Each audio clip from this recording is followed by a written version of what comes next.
Hey guys, how are you? My name is Phil. Welcome to Phil's Computer Lab. This is a video review of the Ugreen USB 3 to SATA and IDE converter. Now this product is sponsored by Banggood.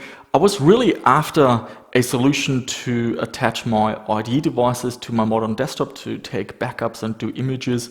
And yeah, so I asked if I could review this product and they sent me one. They actually had a range of devices that can connect IDE hard drives to the USB interface of a modern computer. The reason I chose this is I like the look of it, to be honest. It looks fairly modern and straightforward to use. And also I found the product and the company on the internet. They've got their own website, and that's also something that I look out for. Let's have a quick look at the box and the specifications. It mentions it can use up to 3 devices simultaneously, so that's interesting.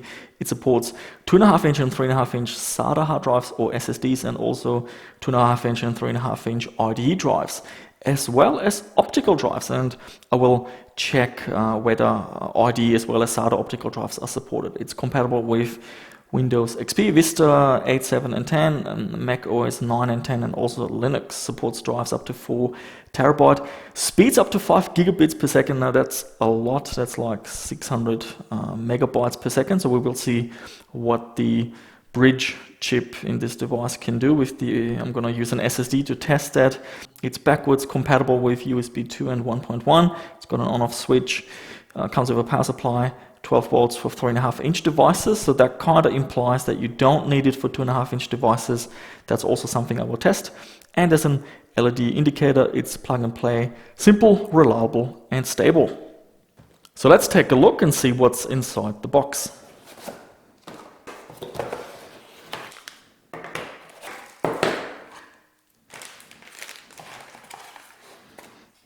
Okay, in the box here we've got the adapter. So we will have a closer look at that in a moment. We have a Molex power adapter, so let me just see how that works. Okay, so the power supply plugs into the device, and there is a little Molex connector over here. This seems to be like similar to a standard floppy Molex power. So basically, if you ever lose this one or this one fails, you should be able to just plug in a normal Molex device here. This is also a standard power connector you can find on all these AC adapters, so if you're looking for a replacement for this, this should be easy to find. And we've got a USB, standard USB 3.0 cable. There's a little product warranty card, and we've got some instructions here. I'm going to have a quick look in there and see if there's anything interesting to talk about. So yeah, this is basically a copy-paste what's outside on the box, so there's no extra additional information. This should be really straightforward to use, so I don't think we need any user instructions, to be honest. The power supply is rated at 12 volts and 2 amps. It's got the US adapter, so you will need one of these travel adapters. A tip of mine, just when shopping in China, that I actually prefer the US adapter. The connection to these travel adapters is a lot more secure, whereas if you get the European ones with the round connectors, they tend to wobble around a lot more. So if you have a choice, go with the US type adapter. So let's take a closer look at this adapter. We've got a couple of connectors here. 3.5-inch IDE. This is for 2.5-inch IDE for the laptop drives, and that's your standard SATA connector. At the back we've got an on-off switch, power supply goes here, USB connector, and this is where the Molex adapter goes. So if you want to connect a 2.5-inch SATA device, you basically just line up the connectors like that and plug it in. Fairly straightforward. And same goes with mechanical hard drives. Just line them up and plug them in.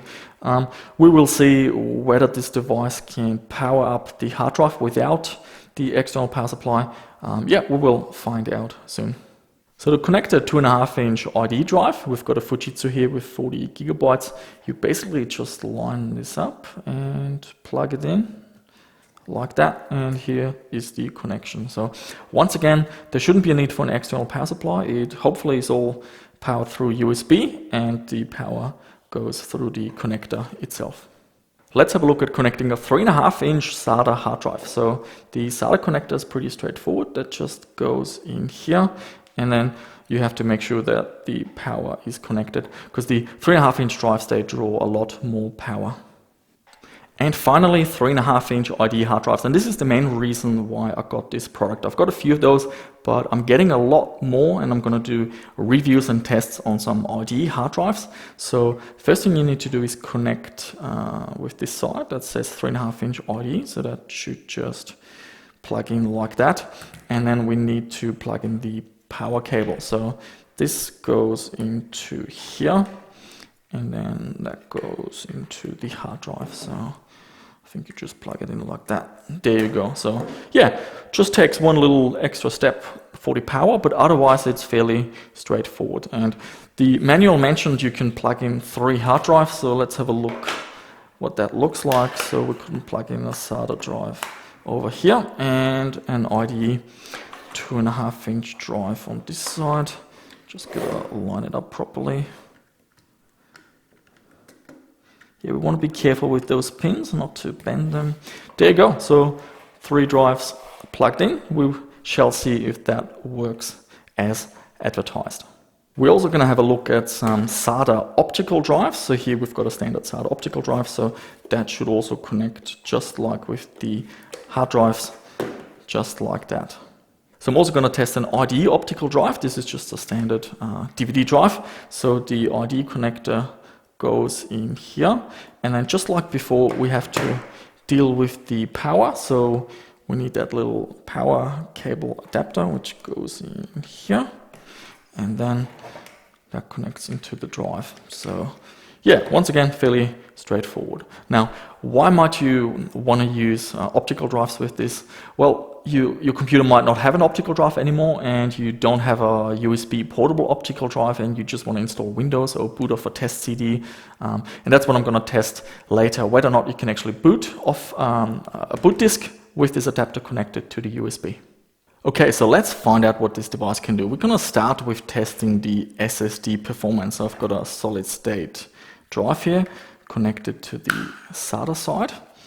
And then we need the USB connector. So this laptop has USB 3, of course. Plug it into here. And then let's switch on the power. There you go. We've got the SSD, it's on drive letter E. Let's run Crystal Disk Benchmark to see what the SATA to USB bridge in this device is like. So we just got to change over to the E drive, and we're just going to do the sequential test. So here we got the results. So just like I mentioned in the beginning, the specifications on the box are a little bit too optimistic. This SSD can do up to 500 megabytes per second when reading sequentially, but 107 megabytes for reading and 96 megabytes for writing. It is still a lot better than USB 2. So it appears that with older hard drives you can max them out, but if you're using a faster SSD or a modern 3.5-inch SATA hard drive, then you will get slowed down a little bit, with SSDs quite substantially. So that's just something to be aware of. Okay, let's test another hard drive. So I'm just gonna eject the drive through here, power it off, and we're gonna test the next drive. Let's go with the Fujitsu IDE drive, because that's really what I got this device for, so I can get data off and on to my IDE hard drive. So it's plugged in. Let's power it on, see if it gets detected. Yep, there it is. Okay, here we've got the results. It's basically 35.7 for reading and writing, and that's interesting. So we might actually be running into a limitation of the bridge chip or of the interface rather than the hard drive. So we're going to keep a note of that number of 35.7 and compare that with the 80 gigabyte IDE desktop drive and see what's going on here. We're going to start with the 3.5-inch IDE drive. This is an 80 gigabyte Seagate Barracuda 4, so that should be faster. So we will see what the transfer rate is like compared to the 2.5-inch laptop IDE drive. Okay, so that's all plugged in. We also need the power adapter. So that goes from here into there.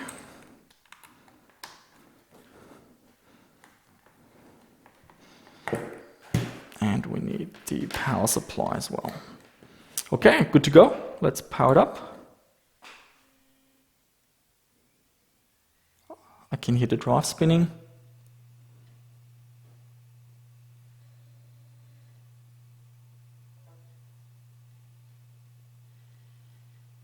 There it is. Alrighty. Let me have a look what's going on here. So, seems to be several partitions. Alright, it looks like I've installed DOS 6.22 on this machine a while ago.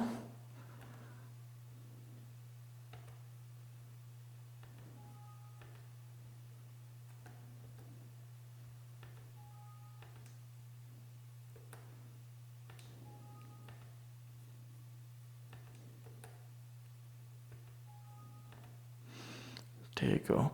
Alrighty, so oddly enough, it shows up as 7 gigabytes, although this is a 120 gigabyte hard drive. So all good, guys. So I just plugged in the hard drive into my slot 1 test machine, and there it also showed up as 8 gigabytes. So I booted off Ultimate Boot CD and ran ctools, and yes, I put on a capacity limit a while ago. So I changed that, and we should be seeing the full 80 gigabytes now. So let's give it a go.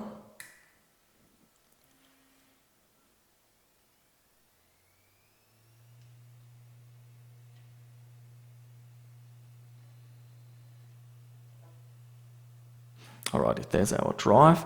Now I still have to change the partition, I believe. Let's have a quick look. See if it shows up as 80 gigabytes. There we go. Okay, so we're just gonna delete this 8 gigabyte partition in the beginning. 74.53, that's it, all good.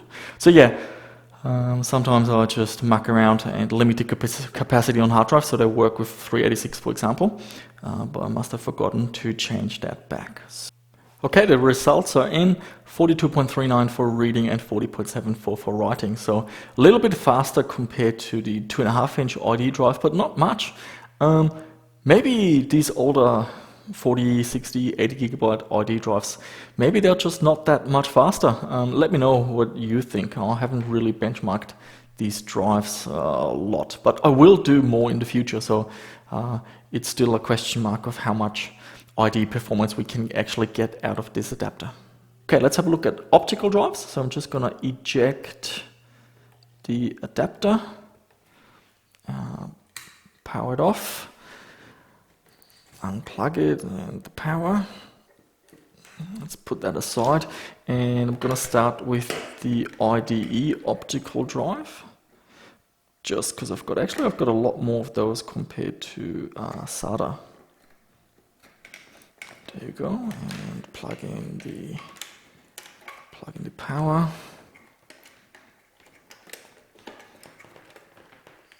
There you go. Alrighty, let's turn this around a little bit. Let's power it up.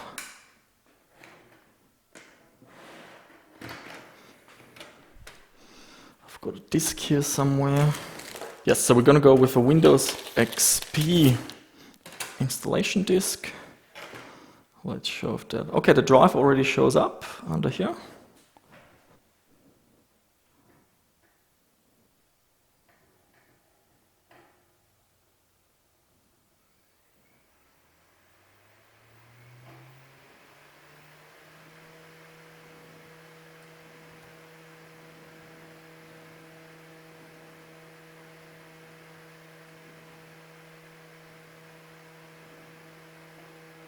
There you go, just took a while. Now it's working, so maybe I was a little bit too quick. It was just installing some drivers. Let's see if we can get this set up.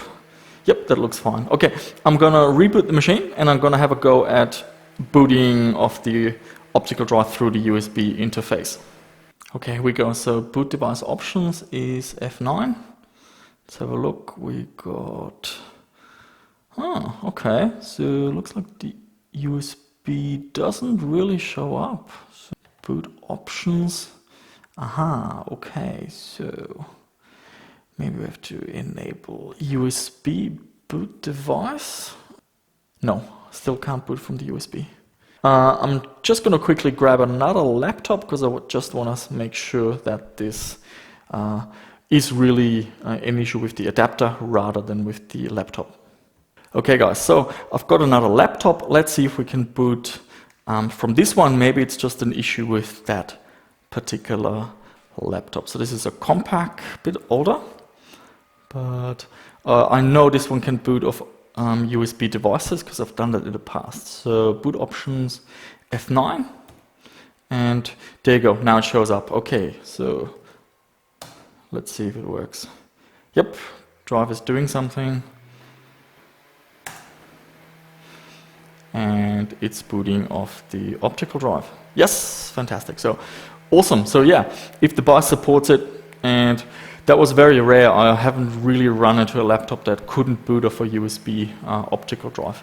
I'm just gonna quickly swap the IDE optical drive for the SATA one and see if we can boot with that one. Okay, here we've got the SATA optical drive. Let's see if that one also boots.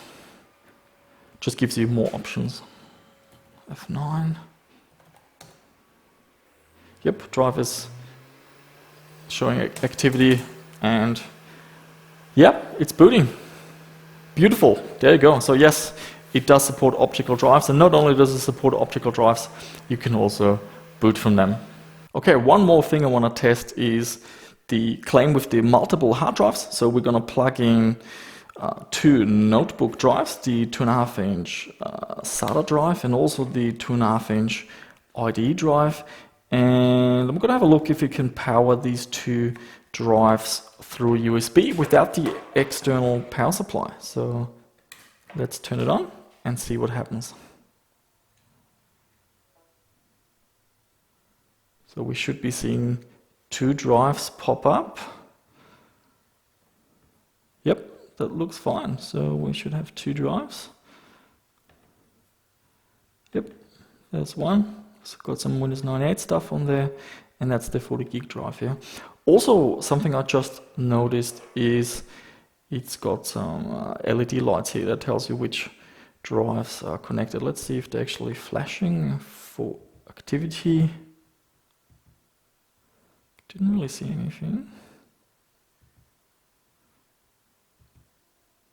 Doesn't look like it. That might just be power. Alrighty, so let's add a third drive, but for that one we need power. So I'm just gonna eject those two drives. So guys, I had a go at trying 3 hard drives all connected. Unfortunately, I ran into some issues. It seems that you can only use one IDE device at a time. So I was able to use 2.5-inch IDE with a SATA device. I was able to use a 3.5-inch IDE with a SATA device, but I was not able to use 2 IDE drives. I'll show you what happens. So let me just eject the USB device, and I'm gonna unplug this SATA drive. So we've got the 3.5-inch IDE connected, and I'm also gonna connect the 2.5-inch IDE hard drive. Just gonna make sure I line it up properly. There you go. And let's turn it on and see what happens. So the two lights are turning on. The drives are spooling up.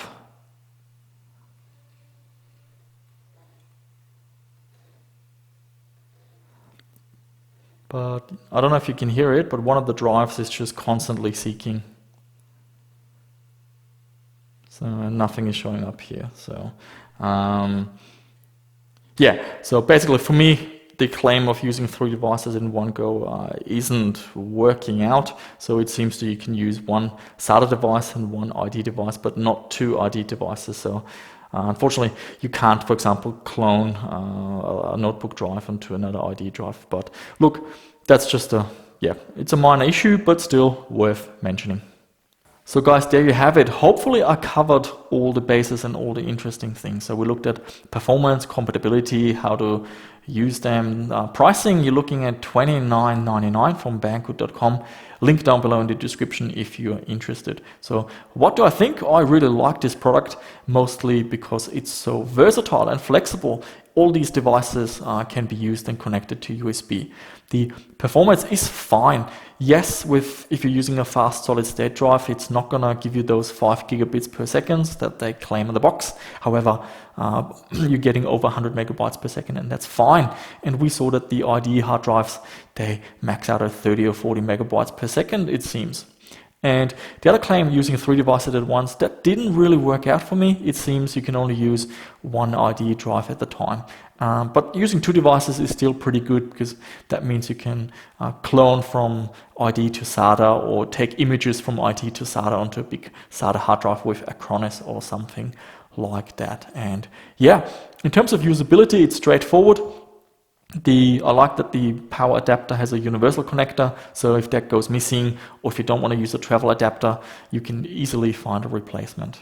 It's all standardized, and you can even use another Molex power solution running off another machine, for example, if you don't have any power. So yeah, all up, I'm pretty happy. For $29.99, I think this is good value. It's definitely very useful, and it will help me with a lot of projects in the future. So I will be definitely using this quite a lot. So I've got a couple of IDE hard drives incoming, which I plan to review, and we will see if they perform faster than the 80 and 40 gigabyte drive that I had. So we still have to see where the IDE limit lies with this device. But yeah, I think it's good value, so definitely check it out. And that's it for this video. Thank you for watching, and I see you soon with another video.